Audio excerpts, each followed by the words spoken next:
Hello, welcome to episode one too many. Yeah, we were good with 9. Should have ended at our prime, I even know. though I guess our viewers did not think so. I But we're not mean, interested in the Warriors. Just goes to show. Just goes to show. All you need is All you need to. We just need to do keywords, man. We just need to be mate, like no one was interested in the Marvel. Warriors, not even us, because I didn't listen to the episode. I I think it's only watched it got. back. Oh, you did. Okay. Okay. Well, I I said. watch all of our episodes back. Oh yeah. I'll do the Apple Podcast one just as background stuff. But I think, as I've said before, it's tricky for me because I've already listened through it. Um, so I find it a little pointless. At the end. Yeah, you've listened to it a million times. I like Mm, forget what we talk about a day or two after. So for yeah. me, it's like listening to a whole it's a whole it's all new new. show. Yeah, it's Yeah, great. mate. No, it's. Dementia's awesome, man. Mm. Well, no, you're always very It's just my excited when I granddad. send the thumbnail because you'll look at it and go, "What the fuck did we talk about?" You Yeah, I just mean see random shit, be it's like, usually "What?" pretty like whack. It's quite out Mm. there most of the time as well, Yeah. which I like. Speaking of out there and whack, we watched out Two there and movies. whack films. One is good though. Yeah, one is actually pretty good.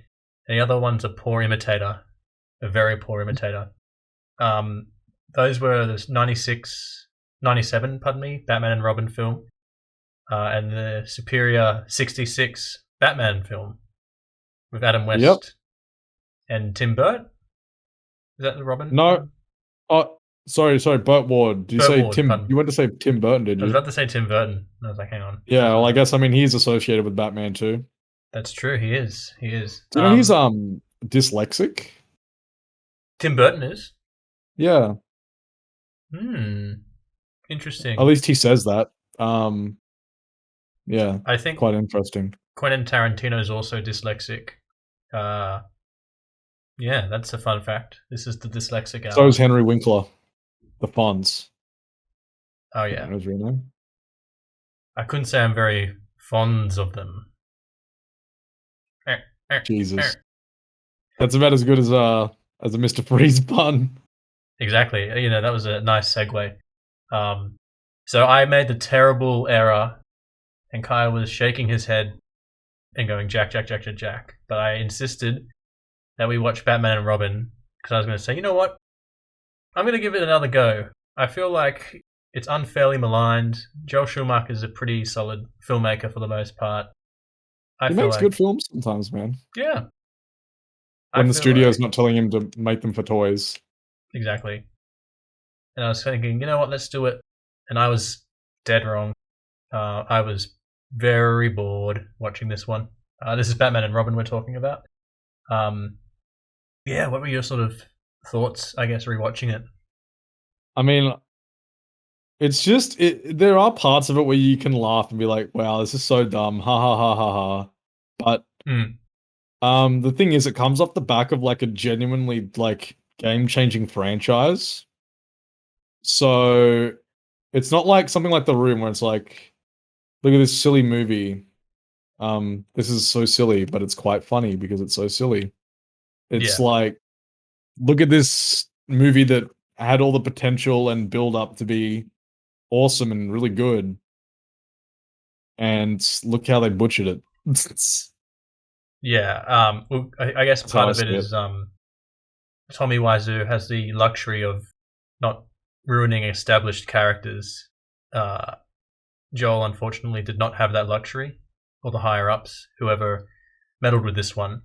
Um, It's the higher ups, man, because mhm. he has actually before he died stated that he was gonna make the next movie was gonna return to sort of form and as an apology to the fans of the franchise. Yeah. So he knew what he was making, I think, was crap, but he was like, maybe that's why he tried to write it in a way that was like campy like the 60s version, but it just didn't work, I think. I mean, that's a good spot to sort of jump from. I think the film it's a mess. I think would be a way of putting it quite lightly. on the tone Yeah. front because, uh, yeah, obviously people will go to the '60s version or '60s era when they see this, in terms of there's sort of slapstick, um, there's the Dutch camera angles, there's sort of the comedy, and we'll touch on that when we get to the '66 one because I have something a bit different to say about that compared to how people remember. Oh, that's the funny Batman. Um, but I think the problem is that it's very much still got that Tim Burton lineage in terms of its style as well. So it's a weird Yeah. mishmash. So I guess by that I mean the score feels very reminiscent of like Danny Elfman stuff. Understandably, they've all kind of been released within a few years. And then Gotham, beautiful sort of matte paintings, all that sort of good stuff. Grand-esque architecture. Yeah, very gothic look. Bodies everywhere, like human, like architecture everywhere, sort of. Yeah. So it definitely has a dark atmosphere to it, and then it's just sort of your mind's trying to sort of figure out what's going on when you see George Clooney, skateboarding down a Rumble his dinosaur, way. hmm and making weird quips.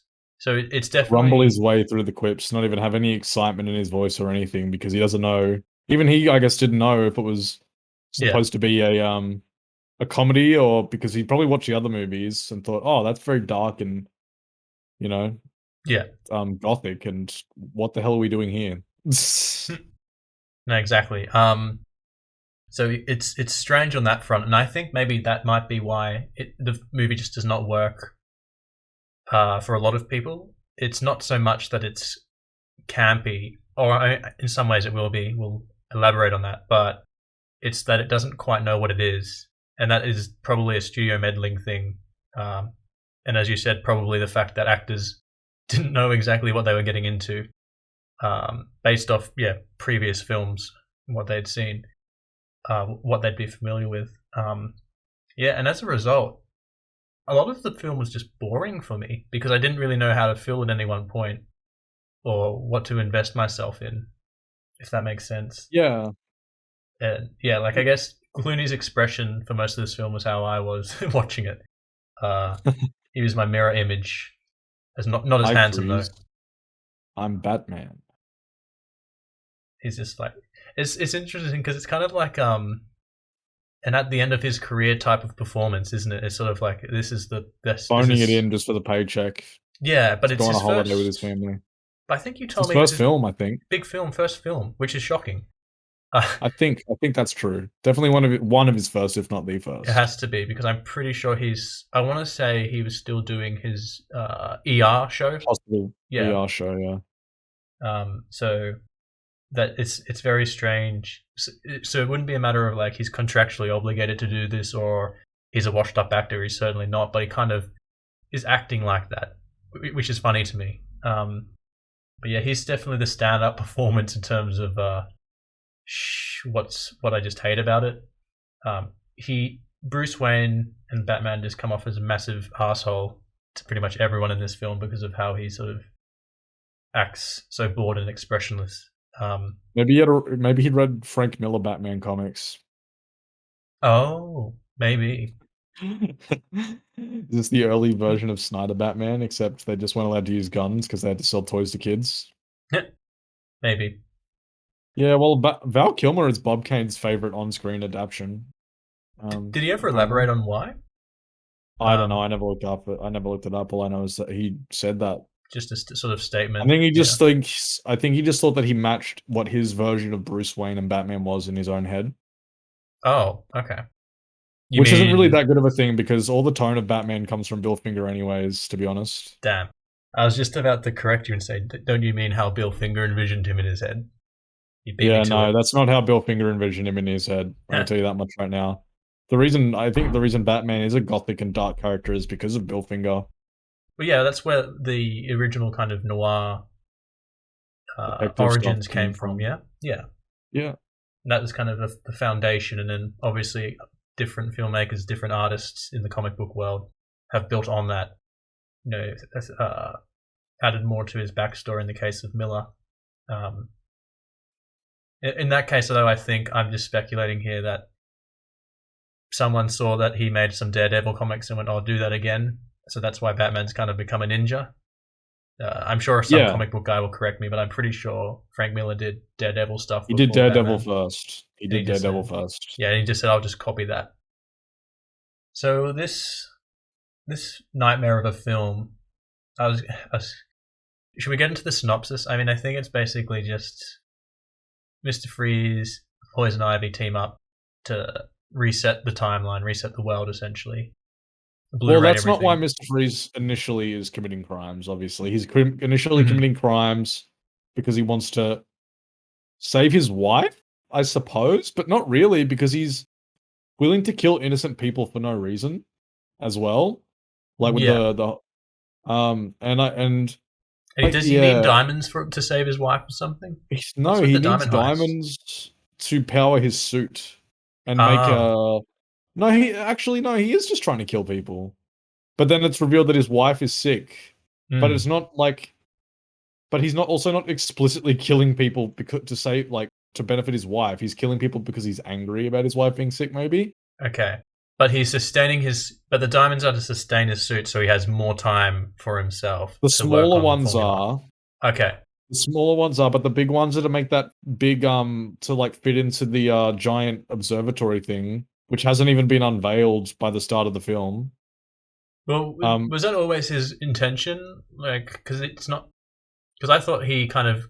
Oh, see, I feel like we're giving too much credit diving into this, but heck, we'll do it anyway. Was that always his plan from the beginning to freeze or to hunt down those bigger diamonds for that purpose? Because at that, well, he was definitely making that sphere quite early on. yeah, which is strange because I could have sworn that like he changed his heart and agrees to help Ivy in the plan in her plans. Um, once he finds out that she has his wife has apparently died, and he's under Yeah. the belief He Batman's thinks done that it. Batman and Robin killed his wife, even though they're Mm, notorious for not killing people.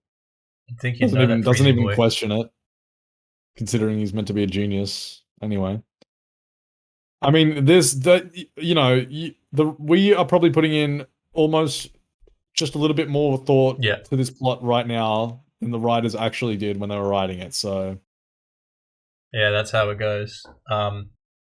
I think a famous quote of Joel Schumacher's, like it was just a 10-second clip on YouTube somewhere, was or maybe it was a snippet from an interview, like in print. He pretty much said that all as the film was being made, they would just come to him with ideas of, "I'll put this in here, like this vehicle in here, put this vehicle in here." Um, yep, to sell the toys, and toys, that's yeah. never more evident than when they just suddenly have three snow vehicles at the end, and Hmm. like when he took over Batman Forever, suddenly Batman has a costume change at the end, which Michael Keaton he never changed his costume to Yeah, suit a certain situation. and It's very yeah, clear that these movies are made to sell toys. and it's not even. You could probably easily work in a reason for a suit change, like in the Arkham Origins DLC, Cold Heart, where he's got a slightly different suit configuration and a mask on just to keep warm beneath The during thermal suit, yeah. yeah, thermal suit, and it looks cool. That could definitely sell toys, but it also functions within the logic of the story. He's not just changing into that for the sake of doing that. If that makes sense. One thing I actually quite liked, shockingly, I don't know what you thought of it, but Uma Thurman as Poison Ivy, that was a lot of fun watching her just go bonkers. I think she knew that She's this, hamming it up a lot. So is yeah, Arnold, because they yeah, both are obviously like veteran actors at that point too. So they're fully aware that this movie is dog shit while they're in it as well. mm, But they did like Arnold has admitted he just did it for the money. yeah, because this is sort of Um, late career pre-politician Arnold, but he's already, Many hits. yeah, He's done his duty. hmm and she's been in Pulp Fiction, so she's immortalized in that, and I mean she ends up in Kill Bill anyhow, so she's had a good string of films. Um, Yeah, that's yeah. but it's funny because she kind of plays like a parody of someone that's like a thespian actor, like this stage, the way she kind of enunciates his words. and all that. As in told Mm. Lady Freeze as I pulled her plug. This is a one-woman Curses. show. Yeah. Yeah, curses. That is quite funny, actually. And yeah, Um, it's good. Like that's probably the only saving grace, I think. So you can just find a clip compilation of her doing that rather than torture yourself. yeah, But I think I cut you off. Then you were about to add something. I was just gonna say, I think one thing that like because we were the reason we watched both is because I think, as I sort of said earlier, that Hmm. Batman and Robin is kind of written to be sort of as an homage to the '60s movie slash series. Um, well, just tonally with the campy humor and the jokes and all that sort of stuff. But one thing that really sets the West movie apart, and we will get into the West movie late in a bit, obviously. But I said it when we started watching it, is that while Adam West and Burt Ward Hmm. are obviously aware that what they're in is cheesy and a bit of a joke, but the reason that it works so much better, one of the reasons, is that they take their characters seriously and Yeah, accept all the goofy things that happen within that show. They don't have to point it out.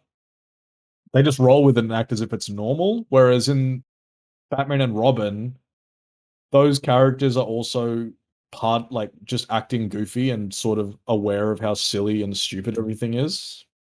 yeah. No, I 100% agree. I think that's definitely what makes the '66 film stand out. It's kind of this, just two professional guys in kind of funny scenarios.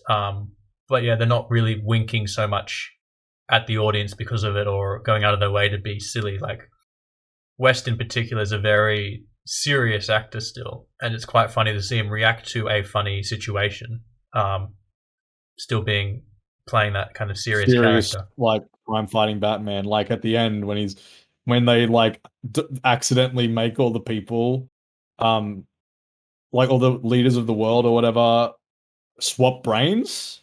And instead of like taking accountability for it, he goes, "This might be the single greatest thing anyone has ever done for humanity. Yeah, Let's go, yeah. Robin." Inconspicuously out the window. And then they just leave out the window because that's genuinely how they believe like it is inconspicuous. Like, I don't know, I just found that hilarious. As It's opposed to I don't know, something like at the very beginning, I know what you're gonna say. to draw parallels between the beginnings of the movies is in the beginning of Batman in 1966, right? They it's the same sort of thing. Well, actually, you see them go into the Batcave in 1997. You start off with them suiting up, but essentially they're getting in their vehicles to go out and fight crime, respectively. In the 66 version, they both hop in the car after their little intro, and Robbins says his little lines like atomic batteries to power, wind engine turbine, and Hmm. then like they set off and go, and it's a very serious affair. Like you can tell they take their job seriously. They're out to go and fight crime. Whereas in Batman and Robin, the first line in the entire movie is Robin saying, "I want a car. Chicks dig the car." Which Yeah, then Bruce replies, "This is why Superman works alone." And then, yeah. And Alfred also says, "I'll cancel the pizzas" as they leave. they're trying to force camp rather than just have it kind of. I mean, not naturally occur, but you know what I mean. Like it's a little too Do it forced. subtly. Mm. And also it shows that it seems like they don't even take their jobs as crime fighters seriously. It just seems like, oh, it's another night. Nothing. Who cares? Whereas Adam West and Burt Ward, they're doing their procedures as professionals would. I feel like some people might consider that a minor gripe, but it's just a an indicator of how like compare the rest of what happens in that movie Hmm.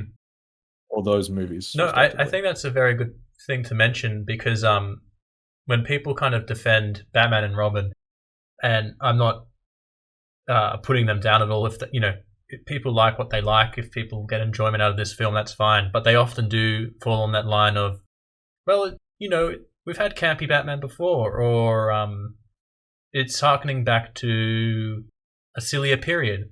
So so any kind of cringe-inducing jokes that you might critique or say this doesn't work, they'll kind of go, well, Yeah. it's not meant to because it's meant to be. But when you watch the early Adam West stuff, and I assume it's also the same with the show, it's kind of the scenarios they're in and them sort of keeping face, and that's sort of what's sort of funny, not just kind of telling you or being overtly goofy, as you pointed out. I think so. Like I think Yeah. there's merit in what you're saying, is what I mean. Because you Yeah. said you think it's a bit kind of what did you say? Not nitpicky, but like minute. But it fundamentally breaks the film because of it.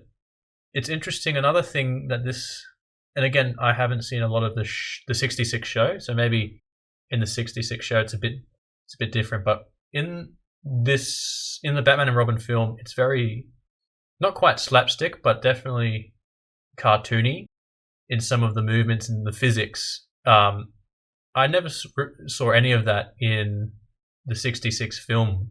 That was all still very grounded fight sequences. I mean, you have Kapow and all that, but there was nothing. But that's that was iconic from loony. that series. Yeah, but in this they had to include that. Yeah, exactly. But in this, you have like Freeze swings on a actual vine. cartoon sound effects. Freeze swinging on a vine, and then somehow battling up against momentum gravity. from nothing. Yeah, you pointed that one out, and I thought, oh, that's funny. But there's no equivalent in the West film. Like that's another thing, which is like, what? I feel like I'm watching. I think you said you felt like you were watching Looney Tunes at one point. Yeah. The sort of slip on banana peel type gag sound effects. It's just another thing about in regards to that movie is it seems so cheaply made. Yeah. The CGI is horrible. It's 1997 to be fair, so CGI was always horrible, gonna be horrible. But they reuse shots several times and then reverse footage and as you said, it's like one of the people watched it and they said, wow, is Robin coming out of the water? He would have drowned by now.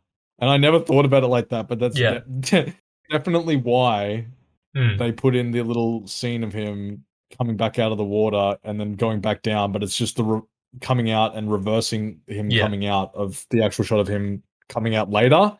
It's a weird way to word it. I can't think of a better way to word it, but... Oh, well, yeah. Well, basically the scene... I mean, I think people who are familiar with this movie know exactly, when you said reused footage, what you were talking about. But to clarify, so it's the final sort of fight. Robin with Poison Ivy. Yeah, with Poison Ivy. Robin is stuck under the water, finds a kind of drowning, trying to hold him and to drown him. Batgirl and Batman are going at it, fighting Bane and Ivy. And... there's a part where in Robin's struggle he pops out of the water and goes back down, but as you said, that's footage we see later when he actually makes it out of the water proper, and you can clearly see it's been reversed. And the comment I'd made to Kai that you mentioned there is, if you cut out that scene, it makes perfect sense why they did it, because they clearly did shoot it not realizing it's like 2 minutes long and Robin would be dead if we didn't see him trying to get some sort of breath of like fresh air. Bane's not there though. He otherwise people, I don't know if somebody watches this because Batman's in the title. They might correct you. Bane is when they fight Mr. Freeze later. It's just Ivy. Oh yeah, no, was Bane? See, I don't even remember half of it. We just watched it 24 hours ago. So he was with Freeze at the observatory. Yeah, that's right. Yep. And Bane's placing the bombs, and he's saying bomb every time he places. Oh, that's right. Yeah. Bomb. Obviously, you don't know what they're supposed to be because they just look like giant glowing crystals. Another funny thing, and I do think this joke might have been intentional. It might actually be one of the funniest jokes in the movie, is that even though Mr. Freeze is like afraid of the heat and it kills him basically, and he's sitting in his ice lair, he wears slippers and a dressing gown. Yeah. I mean, if anything, he should be naked in that scene, really. Yeah, or just wearing like shorts or like pants at least. Yeah, and he's got a cigar too, bruh. And that's just probably because Arnie liked to smoke cigars in real life, though. Probably. I mean, they couldn't resist the gag there, but it doesn't work because the character, his whole thing is he can't be warm. And that takes me to a scene I didn't really like Yeah, shocker. I didn't like a scene in Batman and Robin. When he's initially captured and he's in prison and he has a little reunion with his Jesse Ventura, who, of course, Arnie and him were in Predator together. Um, there's a little kind of ice beam, I think they call it, or something, sort of like a cool air Cold region. zone, the Oh, the cold cold zone. beam, Okay, cold beam. cold beam, and he immediately tries to escape it. And I was thinking that's not his character. He's not stupid. He's literally a scientist, Yeah, man. he's a Like you would know. genius. He would sit there and he would be contemplating like how he's going to escape and just ignoring the cops teasing him that he's stuck. He wouldn't be trying to go like, "Oh, I'm going to try and hit He's not you." even, he wouldn't. Yeah, he wouldn't even say to them, "I'm going to kill you," or at least not the way he Hmm. does it. He would probably just say, calmly, like, "You're going to regret what you're saying to me," or something like that. Not Hmm. when I get out of here, I'm going to whatever he says. Anyway, And then just I mean, in runs that and movie, he nearly actually should have dies. said, "That's very cold of you." Hmm. But I guess just to go back to your point quickly regarding cheap, how cheap it looks. Uh, I would also add everything looks like, especially the sets and the cars, just look like plastic. Nothing really looks real or lived in. And I wonder if part of that's to do with just it's all brightly lit in terms of the lighting. You know, it's not really in dark shadow. So I do wonder if sort of similar to the Joss Whedon Justice League, if sets were designed or costumes were designed or vehicles were designed with darker lighting in mind. Because you know how in that Justice League, like Batman's outfit doesn't really look all that great.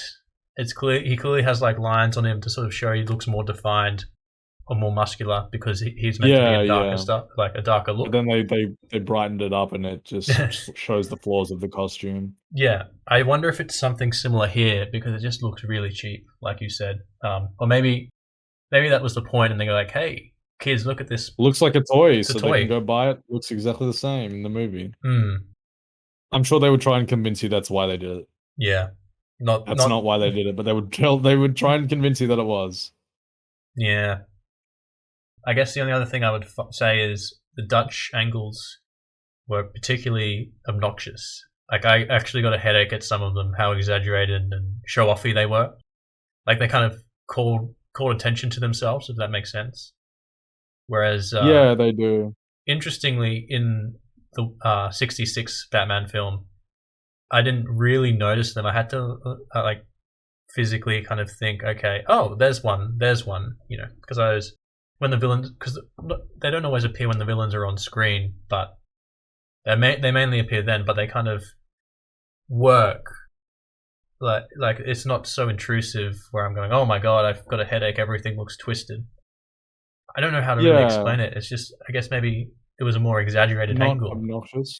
Yeah, but again, that just goes to another point about how there might be a fundamental if we take the idea that oh this is an homage of sorts, which I guess it could be. They did fundamentally misunderstand those elements of the original that they've exaggerated them here. Yeah, that's the only other point I wanted to note. Like it was really, especially exterior shots. It's just like, oh my gosh, my head. I watched a screen test for 66, the initial like casting Mhm. process of the show, and Burt Ward and Adam West were always the studio's initial choice, or the producer, and yeah, the producer's initial choice. But the studio said, "Oh, we'd like you to cast another duo just to see in case." So they casted a guy named Lyle Wagner as Batman and some Peter something as Robin, Yep. and it was okay. But when they compare, like in this documentary, they compare and cut the same lines of dialogues and sequences slightly between the actors. So Mhm. like one half of the line of dialogue will be Peter as Robin saying something, and the other half will be Bert, and you can immediately hear and notice how much better Bert is at as the character. It seemed like almost the other guy who was cast as Robin was just really nervous, Mm. and really just he had like a quiet, shy voice, which Burt Ward certainly doesn't. He actually has quite like a loud bombastic voice when he Yeah, comes to Robin. He almost yells everything enthusiastically, he's like very energetic. as you imagine Robin would, especially at that Mm. time. He gives a really good performance in that movie. There's one scene that is the exception to it. Um, I guess I might just jump into that quick. When the scene where their suits have been magnetized onto the buoy in the ocean, like the penguin has a Yep. magnetic Yeah. trap. Up there, they're I know. magnet, they're utility belts. Yeah, it's the utility belts. It's very nitpicky, but I didn't feel like he gave a good sense of the weight of his body being stuck against. Again, it's very nitpicky against Oh yeah, the buoy compared to like Adam really sold it to me. Like, oh, he looks like he's really stuck, but with Bird, it looks like he's kind of just lying on it. yeah, he's sort of it's not quite, which is a shame because that's the only one point where I'm like but otherwise he really is the kind of boy wonder. He is even down to the some of the stunts. I think he kind of Mhm. does himself, like the fighting. I think him and Adam both do the fighting. Obviously, they Yeah, had stunt doubles for the ladder scene with the helicopter, and even just overhead shots of any time they're driving a vehicle or anything. with the sort of stunt fighting they do, and this is totally fine, obviously, because they don't want to injure themselves. They whenever it's a matter of them punching someone, generally that will be done by them in camera, so you can see them, and you see that happen in like Indiana Jones as well. For an example, like the actor can easily quote unquote pull a punch just to knock someone, but obviously you'll always see a cut to a different angle, or their face Yeah, obscured whenever they're getting like punched. So that I'm happy with on the that. ship where it's always kind of far away and like you can't really see if the hits actually land or not. But Yeah. this isn't Rocky. Mm. We don't need to actually convince people that they're fighting. It's more about fun, really. They don't like try to portray it in like a violent manner. It's whoop-pow. Mm. I think it even had a little message at the start of the film saying, this is some light entertainment for all It's those made for adventure people who love seekers. adventures and Yeah, and this was something I think I referenced earlier in our discussion. I wanted to come back to it with the point of comedy. Most people, or when you talk to people, the vibe you get is this film is kind of labeled as a comedy film. I would sooner, use the genre action adventure, and I would say there's comedic elements, but I would never say this is a flat out comedy. And that might also be what the filmmakers for Batman and Robin got wrong, is they kind of just thought, oh, we're just referencing a comedy, but it's really a fun, whimsical adventure that has humor embedded.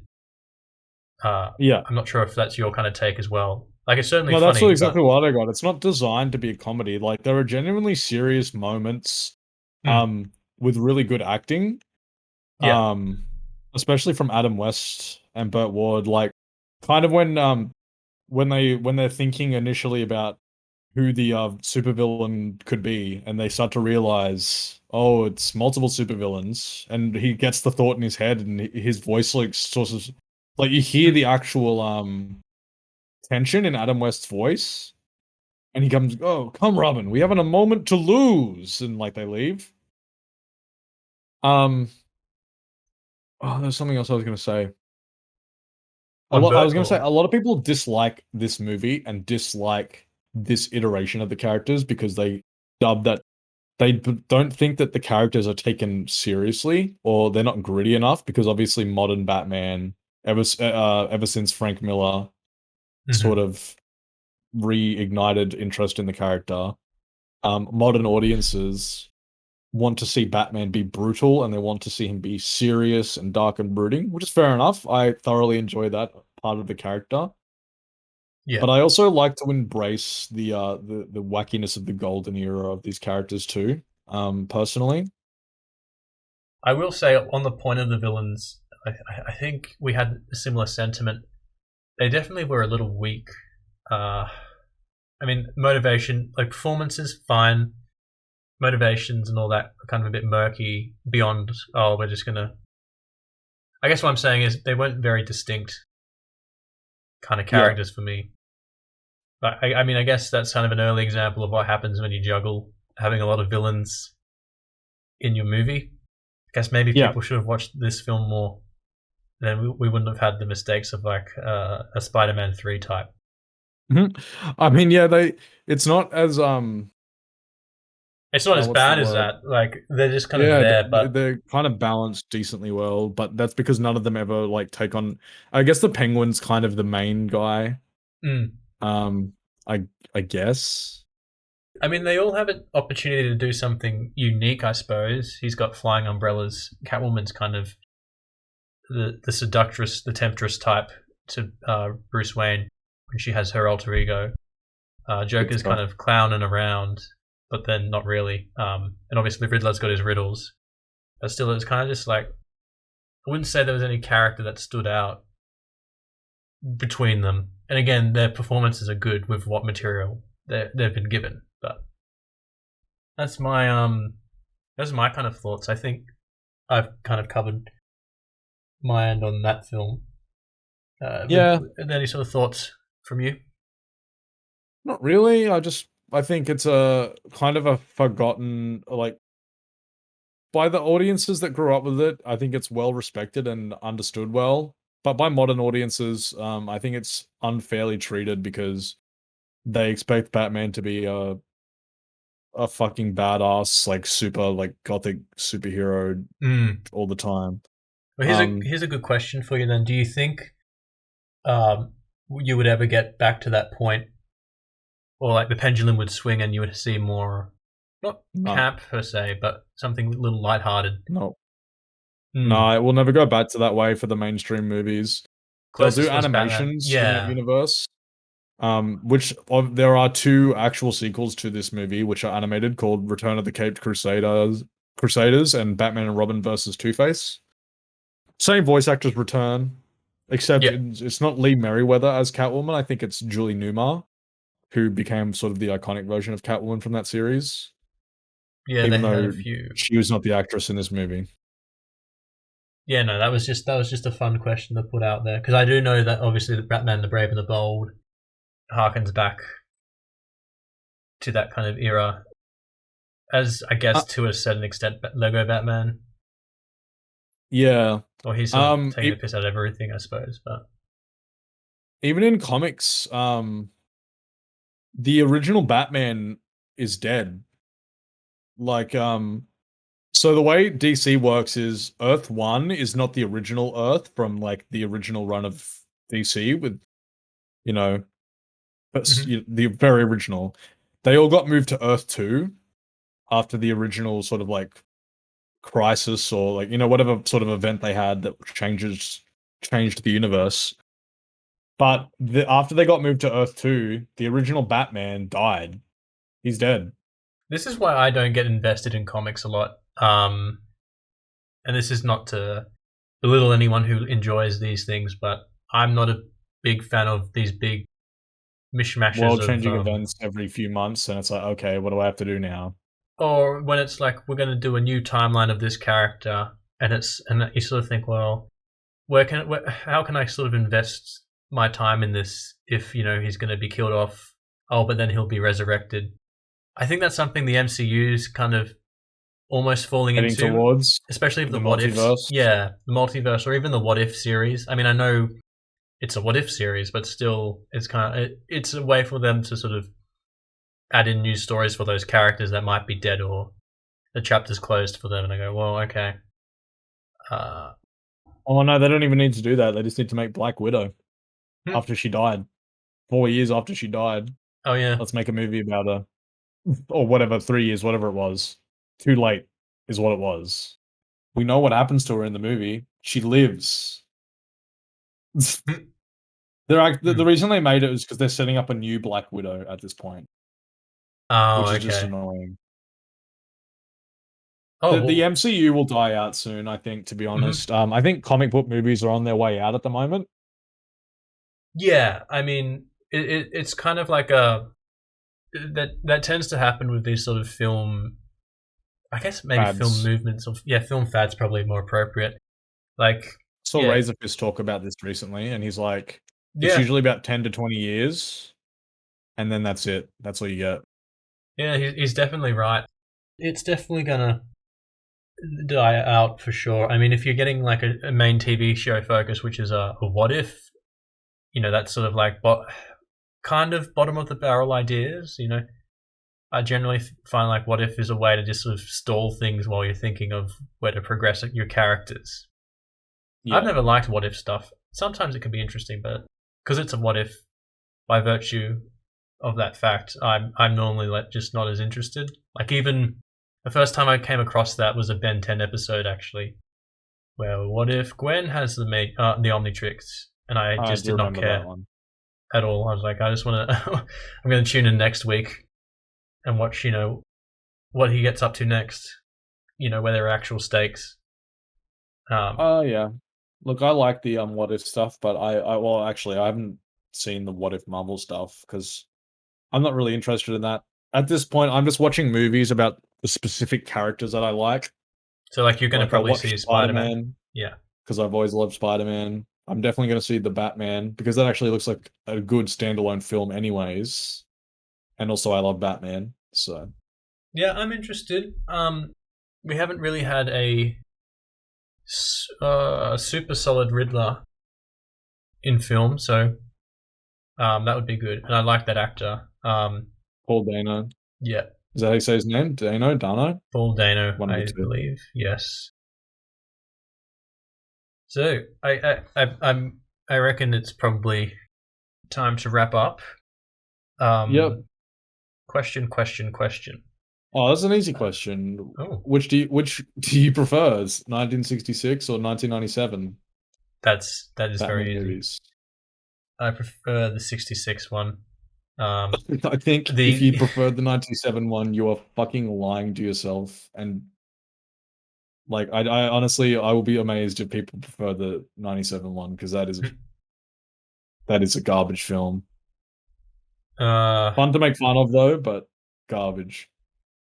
yeah. I mean, look, for me, it comes down to I was more entertained in the credits sequence in the 1966 film when they used to have credits at the start, where it's a little spotlight flashing on the credits.